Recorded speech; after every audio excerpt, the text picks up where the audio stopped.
কাজী নজরুল ইসলামের রচিত কবিতা মোনাজাত।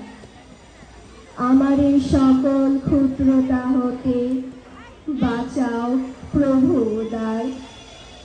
হে প্রভু, শেখাও নিচতার চেয়ে নিজ পাপ নাহি আর।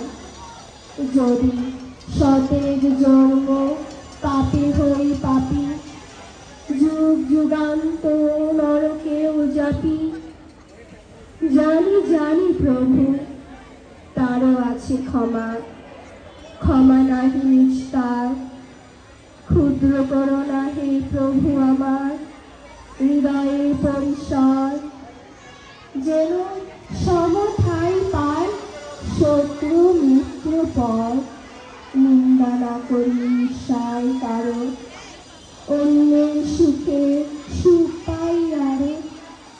তারি তারি তরে অশেষ দুঃখী ক্ষুদ্র আত্মা তার। আমার এই সকল ক্ষুদ্রতা হতে বাঁচাও প্রভু উদার। ধন্যবাদ সবাইকে।